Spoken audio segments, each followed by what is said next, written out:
Kharkiv, February 2022. You're standing in your kitchen making breakfast for your kids. You've lived in this apartment for 11 years. By lunch, artillery shells are landing 3 blocks away. By dinner, the highway out of the city is gridlocked for 40 kilometers. You grab passports, one bag, and your children. You leave everything else behind. 6 months later, your apartment building doesn't exist. Same day, same planet, a farmer in New Zealand is walking his property. 12,000 kilometers from the nearest conflict. His country hasn't fought a war on its own soil in living memory. His government has no military alliance dragging it into someone else's fight. His nation produces 5 of 7 essential food groups domestically. He doesn't know your name, but he's living the life you should have engineered. This isn't fiction. This was Ukraine. Before that, Syria. Before that, Yugoslavia. Same pattern, same failure to relocate, same preventable deaths. In 2024, the Global Peace Index recorded 162,000 conflict deaths, the second highest toll in 30 years. 97 nations deteriorated in peace in a single year, the worst on record. And while all of that was happening, Iceland scored 17 consecutive years as the most peaceful nation on Earth. Same planet, different coordinates. There are 5 places on this planet that have resisted every single year of global deterioration. 5 nations where geography, neutrality, and self-sufficiency created a survival architecture that works while everything else burns. Stay with me. Your location is your first and most consequential prep. Not your stockpile, not your portfolio, your latitude and longitude. These 5 sanctuary nations share the same blueprint. Not alliances, not military spending, not GDP, geographic isolation, political neutrality, and caloric self-sufficiency. Let me show you what happened to nations that ignored the map. Ukraine 2022 to present, a nation integrated into great power competition that became the battlefield. Syria 2011 onward, geographic crossroads of competing empires, population halved by displacement, infrastructure annihilated. Yugoslavia 1991 to 1999. Sarajevo, a cosmopolitan European city under siege for 1,425 days. Residents who thought it can't happen here buried their neighbours. Not 3 isolated tragedies, 3 examples of one pattern. Nations positioned at geopolitical fault lines, integrated into alliance structures, dependent on external supply chains, they burn first, every time. But here's what the Global Peace Index reveals about 5 nations that defied every year of decline. Number 1 has held the top spot for 17 consecutive years, and it has nothing to do with military strength. Sanctuary 1, the most obvious and the most misunderstood. Iceland. Not a single year of deterioration since the index began. 95% of electricity from renewables, 30% geothermal, 65% hydroelectric. When global petroleum markets collapse, and they will, Iceland doesn't notice. Here's what the rankings don't measure. Iceland is a NATO member with no armed forces. The only one. They understood something every other NATO nation missed. Demilitarization is the strategy. No army means no target value. No target value means no one wastes missiles on you. 3,500 kilometers from Moscow, peripheral to every conflict theatre. The limitation, and I'll give it to you straight, is food. Cold climate, short growing season, 700 dairy farms, significant fishing fleet, but not full caloric independence. Iceland trades energy abundance for food security.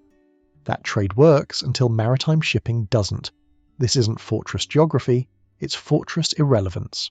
The most powerful survival tool is being strategically worthless to every empire. If you're starting to realize your country's military alliance isn't protecting you but painting a target on you, you're seeing the problem. Sanctuary 2, New Zealand. Not because it's beautiful, because it can feed itself. A 2024 study in Nature Food analysed 186 countries. More than a third couldn't meet dietary needs for more than 2 of 7 essential food groups without imports. New Zealand hits 5 of 7. Fruit and vegetables, meat, dairy, fish and seafood. 5 million people sitting on a caloric insurance policy most nations would kill for. Beef exports alone hit $1.5 billion in 2023. Dairy exports, $1.2 billion. That's production beyond what New Zealanders eat.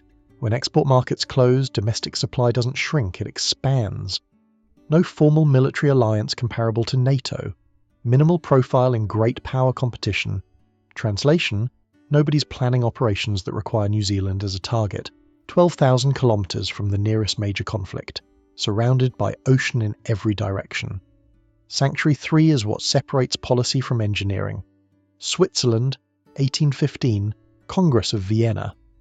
The great powers of Europe formally recognised Swiss permanent neutrality after the Napoleonic Wars. 210 years later, that treaty still holds. 2 world wars, Cold War, War on Terror, Ukraine.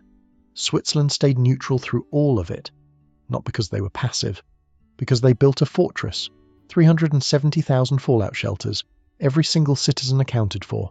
Federal law since 1963, build a house, build a shelter in the basement. Can't build one? Pay 1,400 Swiss francs per occupant into the public shelter fund. 2-ton reinforced doors, ventilation systems engineered to operate for 40 years, filtration for nuclear fallout and chemical weapons. Your country built another Starbucks. Switzerland built survival infrastructure for 8.7 million people. In October 2025, the Swiss government authorised renovation of 200 civil protection shelters over 15 years. Budget: €235 million. They halted the sale of disused military bunkers and launched tenders to modernise them instead. While your government debates defence spending, Switzerland is quietly reinforcing infrastructure it built 60 years ago. Here's what blows conventional defence thinking apart.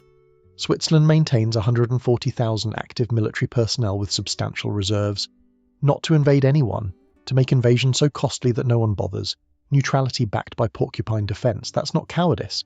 That's the most sophisticated survival strategy in human history. Now. The 2 sanctuary nations most people have never considered. Sanctuary 4. What your great-grandparents understood and the modern world forgot. The nation that grows the food wins. Argentina. 57% of total exports are agribusiness. Top 5 globally in beef, soybeans, wheat, corn, dairy. A nation of 46 million people, producing enough calories to feed itself 3 times over. Central and eastern Argentina, the Pampas. Some of the most productive agricultural land on Earth. Deep soils, moderate climate, centuries of established farming. When global supply chains sever, this region doesn't starve, it barely notices. More than 12,000 kilometres from Central Europe, more than 15,000 from the Middle East. Nobody is invading Argentina for geopolitical advantage. The vulnerability is energy and economic volatility. The 2001 crisis proved that. But here's the counter. A nation that can feed itself survives economic crisis. A nation that can't feed itself doesn't survive anything. Sanctuary 5, the planet's natural bunker. Chile, 4,200 kilometers long north to south. Andes Mountains to the east, an insurmountable barrier. Pacific Ocean to the west. Atacama Desert to the north. Patagonian icefields to the south. Name me a land invasion route. You can't. That's the point. In 2023 and 2024, Chile completed a comprehensive roadmap for infrastructure resilience with the UN Disaster Risk Reduction Office. 6 critical sectors assessed. A resilience academy with international experts.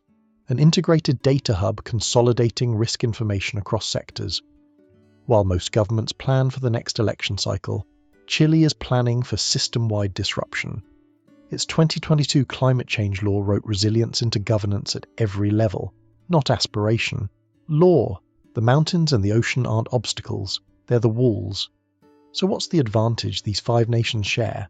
Geographic isolation.